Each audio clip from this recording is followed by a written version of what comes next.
Pagdating ni Punggay sa taguan ni Tanggol at Ramon, agad nagulat ang buong grupo.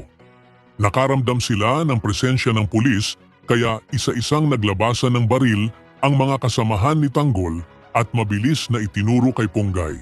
Ngunit agad nagtaas ng kamay si Punggay, sinabing wala siyang intensyong manghuli o manira. Nandito lang daw siya para kausapin si Tanggol. Dahil may kailangan siyang malaman, agad namang pinatigil ni Tanggol ang kanyang mga kasama. Inutusan niya silang ibaba ang baril at huwag gagalawin si Punggay. Nagpunta si Punggay sa opisina ni Miguelito at pagdating niya ay agad siyang namukhaan nito. Sakto raw ang timing dahil naghahanap si Miguelito ng bagong head security at nakita niya kay Punggay ang katapangan at galing na hinahanap niya. Pumayag si Punggay sa alok. Pagbalik niya sa presinto, sinabi ng mga kasamahan niyang pulis na maganda ang naging desisyon niya dahil mas mapapalapit siya kay Miguelito at mas makikilala niya ang tunay na ugali ng mga gerero. Sa isang bar, napansin ni Rocky Boy na may kasamang lalaki ang ex-girlfriend niya. Agad nitong nakilala ang lalaki, si Miguelito. At sa halip na umiwas, mas lalo pang nilandi ni Miguelito ang ex ni Rocky Boy nang makita siyang nakatingin. Uminit ang ulo ni Rocky Boy. Lumapit siya at sinugod si Miguelito. Pagkatapos, hinarap niya ang ex-girlfriend niya at marahas itong pinagsabihan dahil sa ginagawa nitong kalokohan. Nang makita ni Miguelito na hinaharas ni Rocky Boy ang babae, hindi na siya nagdalawang isip. Agad niyang binasagan ng ulo ang bodyguard ni Rocky Boy at sinugod niya si Rocky Boy nang walang babala.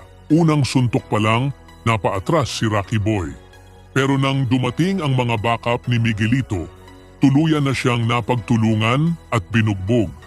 Para kay Miguelito, kinakailangan lang niyang turuan ng leksyon si Rocky Boy at ginawa niya iyon nang walang awat.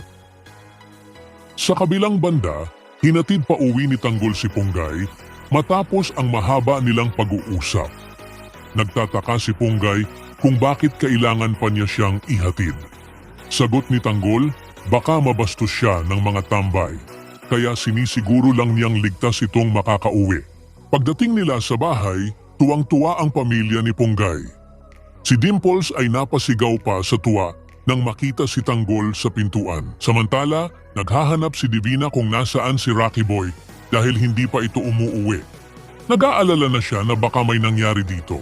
Pagbalik naman ni Tanggol sa hideout, galit ang kanyang mga kasama. Para sa kanila, hindi dapat pinagkakatiwalaan si Punggay. Baka raw isumbong sila sa pulisya dahil alam nito ang kanilang taguan. Ngunit depensa ni Tanggol, kilala niya si Punggay. Hindi raw sila ilalaglag nito. Umaasa siyang tama ang tiwalang ibinigay niya kay Punggay. Habang pauwi si Tanggol kasama ang kanyang grupo, may van na biglang huminto sa tabi nila at nag-iwan ng isang katawan sa daan. Agad silang lumapit, tinulungan ang lalaki at dinala sa ligtas na lugar upang makapagpahinga. Pagkagising ng lalaki, nalaman nilang si Rocky Boy pala ito. Nanginginig at takot, nakiusap siyang tulungan siya at huwag siyang saktan. Mabait namang tinanong ni Tanggol kung ano ang pangalan nito. Habang nakatingin kay Tanggol, biglang naalala ni Rocky Boy ang nangyari sa hotel, kung paano siya pinabagsak nito noon. Hindi naman nakilala ni Tanggol na si Rocky Boy ay si Mystery Man, kaya wala siyang galit at handa pa rin siyang tumulong. Pero si Rocky Boy, hindi makakalimot. Galit, puot at pangako ang laman ng isip niya. Balang araw, gaganti siya kay Tanggol. At sa isip niya, mas malala pa ang ipapalasap niya kaysa sa sinapit niya ngayon. Sa kabuuan, lalong tumindi ang gulo sa pagitan ni Tanggol, Punggay, Miguelito at Rocky Boy.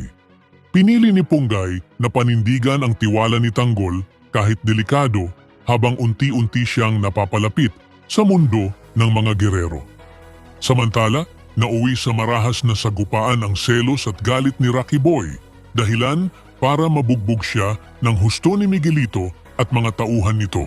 Nagpakita naman ng malasakit si Tanggol nang ihatid niya si Punggay, kahit binabalaan siya ng mga kasamahan niya. Ngunit ang biglaang paglitaw ng duguang si Rocky Boy na hindi niya nakilalang si Mr. Man ay nagbukas ng panibagong panganib dahil balak nitong maghiganti at balikatan si Tanggol sa tamang panahon.